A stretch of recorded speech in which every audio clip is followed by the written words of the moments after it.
Hi friends, my name is Follow Messiah, and today is a great day to be an Elder Scrolls fan. After years and years of waiting, and many months of speculation and supposed leaks, Bethesda finally announced yesterday a remaster of our beloved game, not just in the franchise, but in gaming history in general. The Elder Scrolls Oblivion. Oblivion is one of my favorite games of all time, and as much as I love other Elder Scrolls titles like Skyrim, Oblivion is the game that really captured my heart almost 20 years ago. By the way, can you believe that it's been this long already? But I digress. One day I will make a separate video going in great detail about why this game is so great, but that will have to wait a little while. However, Oblivion has always been more than a game to me. It has been a gaming equivalent of a warm blanket, a comfort food that I love going back to over and over again.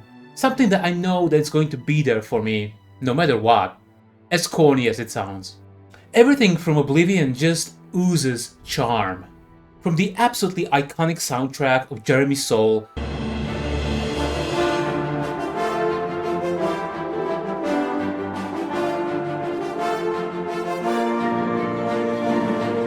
that immediately hits you when you open the game, to voice acting, quests, and just the way the game looks and feels. Not without its flaws, however, Oblivion has been memed to death and beyond about the sheer volume of bugs, glitches, and other unintended interactions in the game, which is unfortunately something that came to be a Bethesda trademark. But in spite of its imperfections, or maybe even because of them, the game lives on in the memory of its incredibly dedicated player base. And now, after almost 20 years, it's coming back in style. Bethesda has just finished the stream, in which they talk about all things in the brand new Oblivion Remaster. And guess what, guys? It's available today. Fucking today. I literally cannot believe this. When they announced that you can get this game today, which I will, I jumped out of my fucking seat. So join me as we explore together all the amazing changes that are coming to Oblivion, and maybe slightly less amazing things that are to come. Let's go. The remaster of the game has been entrusted to the French studio Virtuous, something that has been already confirmed by the leaks over the last several days. From the very start of the stream, it was obvious how much respect Bethesda and Virtuous pay Oblivion, and it's obvious that they know how much this game means to so many people. But first things first, the game looks fucking amazing. Obviously, we do expect a better graphical fidelity from a remaster of an old game, but it's not easy to get it just right. Just remastering the game and upscaling it is easy enough, but doing it in a way that is faithful to the source material is a delicate process. And for the most part, I am extremely pleased with the result, though I'm not entirely pleased with everything, but I'll talk a bit more on that later. I have to say that the scenery is breathtaking. Everything from the countryside to the Oblivion Gate to the plane of Oblivion itself, as well as the Shivering Isles, is absolutely stunning, and I love the art direction they took for it. The mind is such a funny thing, because I could have swore that this is exactly how my mind perceived the game almost 20 years back, even though we all know that's not really true. As is the norm with remakes and remasters of this type, the remaster also comes bundled with DLCs such as Shivering Isles and Knights of the Nine. Along with some amazing graphical upscaling, we are also getting some much needed quality of life changes. Oblivion, being an old game as it is, has several major pain points. To me, the biggest pain point has always been an absolutely horrible user interface, so I am very glad they decided to redesign it, and to bring it more in line of what is appropriate for a game releasing in 2025. User interface and menus have been completely redone while using the original game as a foundation. Combat in Oblivion has also never been its strongest asset. Devs in Virtuous decided to bring some love to that aspect of the game as well, by designing brand new animations and visual effects that should make the combat feel a lot more fluid. And having seen the gameplay, I absolutely agree that the combat feels a lot more lively now.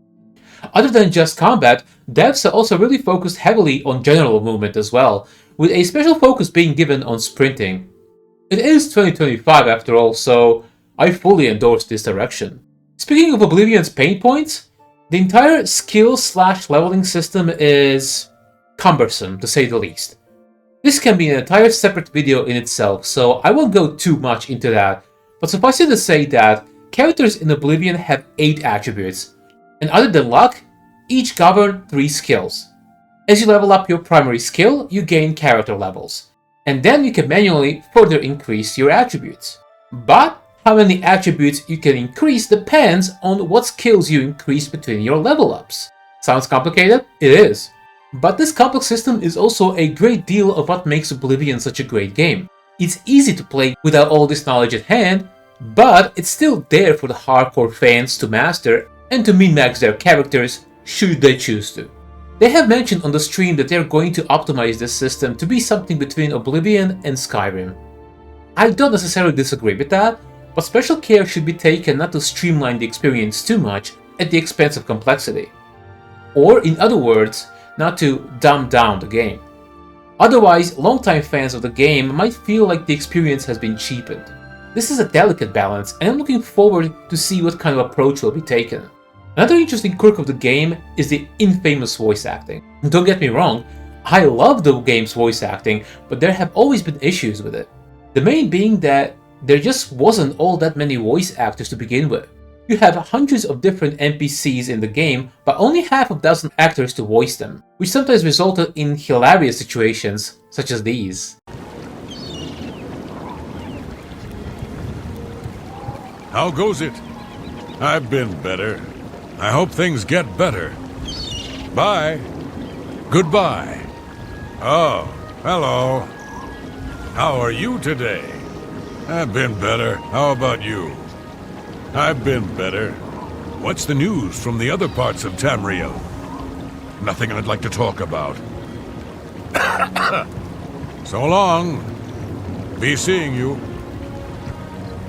Another, in my opinion, hilarious fact that I only learned recently is that all the voice actors were given their voice lines alphabetically, devoid of any context in terms of quests, progression, etc., which is another reason for Oblivion's voice acting's famous awkwardness. To remedy some of these issues, in the remaster they have created many new voice lines, not only with legends such as Wes Johnson, who is responsible for probably half of the voice lines in the entire game, but they have also recruited more voice actors in general. So now, different races of Oblivion have more than one voice actor responsible for them. Not only that, they have also worked on the lip syncing technology, so all of those changes should make the conversations feel a lot more natural. But I also love that they are well aware that the awkward dialogue and delivery are a big part of charm that Oblivion has, so they're not interested in changing these core aspects of the game. And now, it's time to talk about the last major pain point of Oblivion, the faces. Oh god, the faces. Let's face it, when it comes to faces, Oblivion was always special, shall we say. So seeing how the character faces would look like in a potential remaster was always one of the things that excited me the most.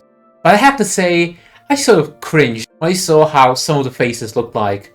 I know, it's not an easy thing to do, to completely redesign them in a way that seems faithful to the game, but this artistic choice was not something that I agree with. Let's compare them with, for example, Oblivion, the long-awaited fan-made remaster of the game. Here are the original faces that we all know and love. Here is how the French studio envisioned them. And here, on the other hand, is Oblivion, which, as the name implies, uses Skyrim unit models inside the Oblivion setting. I know which ones I prefer. Ultimately, this may come down purely in terms of preferences, but I really think that Bethesda and Virtuous dropped the ball on this one. It's the only thing that doesn't make me as excited for the game as I usually would be. And also, speaking of Oblivion, it would be unfair not to mention them in this video. While it is true that it's only a fan-made project, they've been going at it for over a decade now, with a small but incredibly dedicated team of people painstakingly redoing every asset in the game inside the Skyrim engine. And as the rumors of an official Oblivion remaster became a reality, they have also made an official response saying that it is ultimately only good for all of us as fans, pointing out that we can now play 2 different versions of next-gen Oblivion. Furthermore, they have also pointed out that as Oblivion is essentially just a PC mod when it comes down to it, console players would not have been able to play it nonetheless. And frankly, I couldn't agree more.